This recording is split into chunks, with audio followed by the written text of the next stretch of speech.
नमस्ते दोस्तों, कहानी को समझने के लिए पिछला भाग ज़रूर देखें। चलिए आइए कहानी शुरू करते हैं।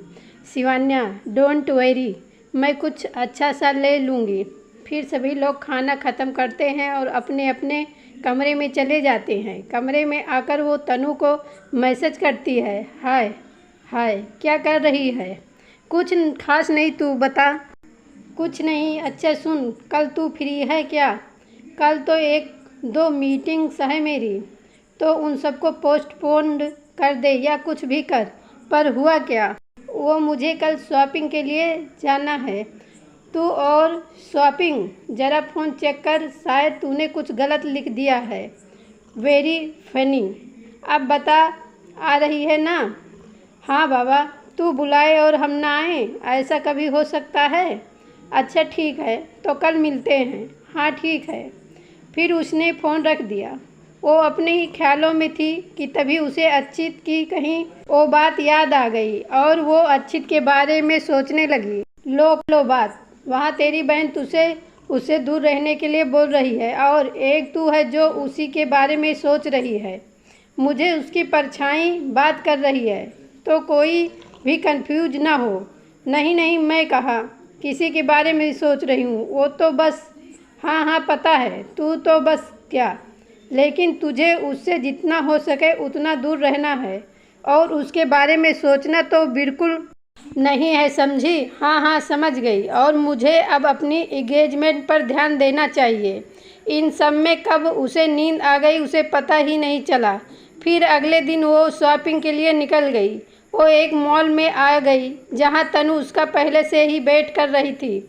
इधर तनु पिछले 1 घंटे से उसका वेट कर रही थी। जब शिवान्या को उसने आते देखा तो वो भी उसकी तरफ चली गई। तनु, अरे आप इतनी जल्दी कैसे आ गई? अभी तो थोड़ा वक्त है। शिवान्या, सॉरी ना, वो माँ ने रोक लिया था। और तनु, हाँ ठीक है, अब चल और टाइम बर्बाद मत कर एक्सप्लेनेशन देने में। फिर वो दोनों एक के बाद एक शॉप में जाने लगी।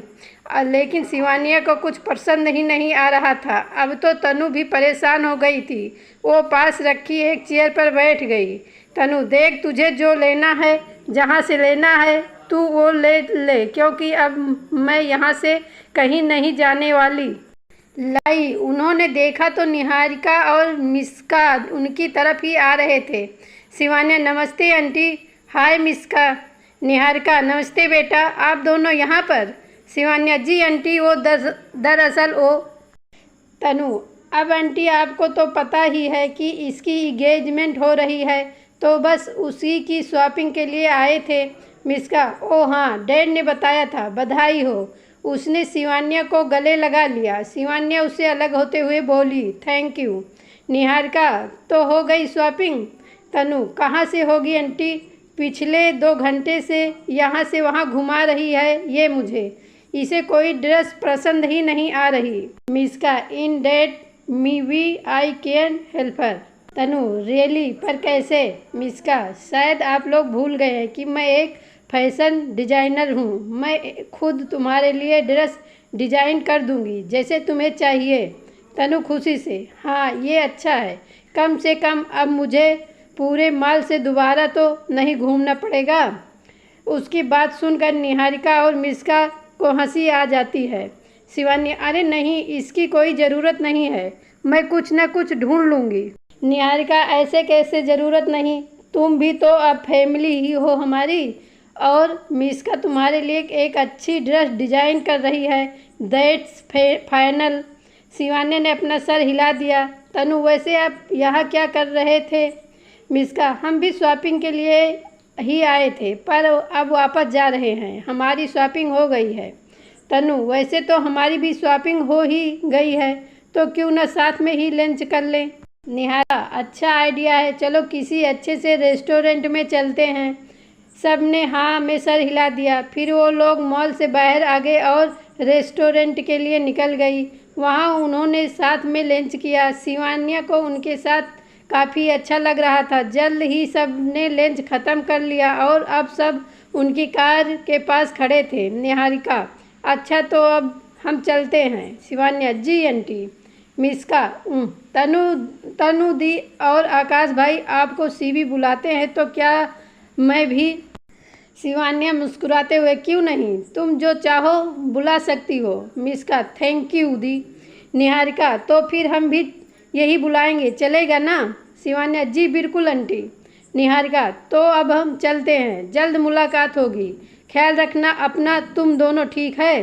शिवान्या और तनु दोनों ने अपना सर हिला दिया। फिर वो लोग वहाँ से चले गए। शिवान्या और तनु भी घर के लिए निकल गए। घर आकर शिवान्या ने मिस्का को सारी डिटेल्स दे दी कि उसे किस तरह की ड्रेस पहननी है। वो अभी बेड पर लेटी हुई थी और आज जो हुआ उसके बारे में सोच रही थी। रिद्धिमा कितनी लकी है, वो कैसे उसे वो सब कुछ मिला जो उसे चाहिए था।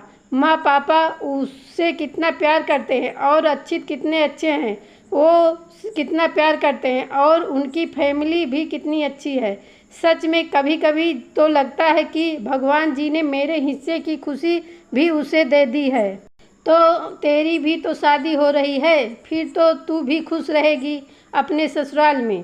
पर क्या उसकी फैमिली भी अक्षित की फैमिली जैसी होगी? क्या वो भी मुझे अपना पाएंगे? तू ज़्यादा ही सोच रही है, सोचना बंद कर और सो जा चुपचाप। शिवान्या ने सोने की कोशिश की और थोड़ी देर में ही उसे नींद आ गई और वो गहरी नींद में सो गई। तो दोस्तों आज की कहानी यहीं ख़त्म होती है। अगला भाग सुनने के लिए हमारे चैनल को सब्सक्राइब करें।